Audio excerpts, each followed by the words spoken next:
السلام علیکم ورحمۃ اللہ وبرکاتہ۔ بسم اللہ الرحمن الرحیم۔ یا ایھا الذین آمنوا ابتغوا الیہ الوسیلہ وجاہدوا، وقال اللہ تعالی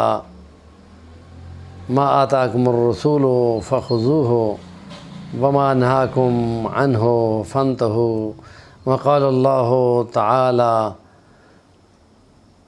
وما ارسلناک الا رحمتا للعالمین رب زدنی علما۔ سیرت نبوی صلی اللہ علیہ وسلم معیار ہے، عبادات میں خاص نمونہ ہے اور اللہ کی رضا حاصل کرنے کا مستند ذریعہ ہے۔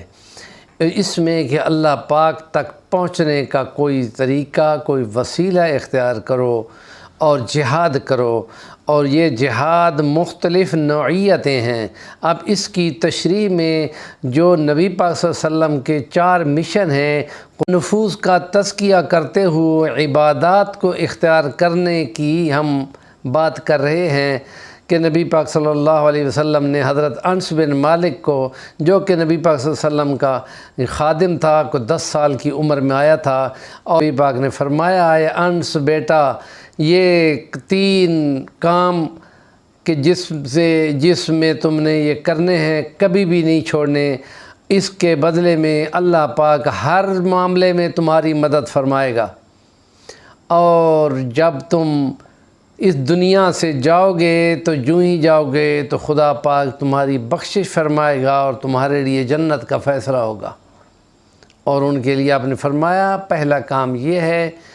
کہ نمازوں کے لیے مسجد سے نکلا کر، دوسرا یہ کہ جہاد کے لیے گھر سے نکلا کر، اور تیسرا یہ کہ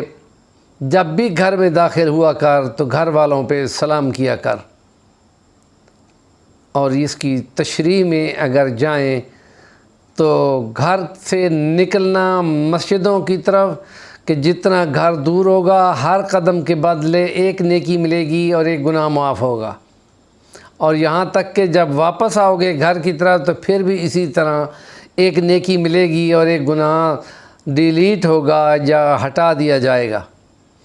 اور یہ کہ اللہ کی راہ میں جہاد کے لیے نکلا کر،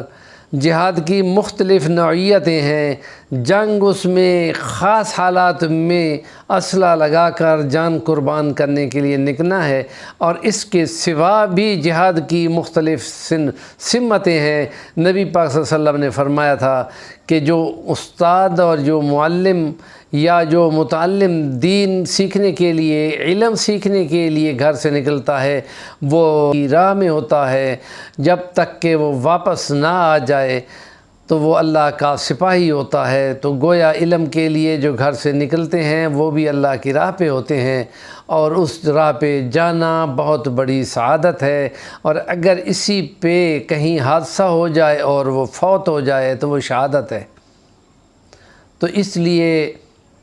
گھر میں جب آؤ تو گھر والوں پہ تم سلام کیا کرو، اس سے برکت آتی ہے۔ اور نبی پاک نے اس کی تشریح میں مزید فرما دیا ہے کہ جو ہی گھر میں داخل ہو تو پھر بسم اللہ پڑھا کرو، درود پاک جو بھی ہو وہ پڑھا کرو، اور اس میں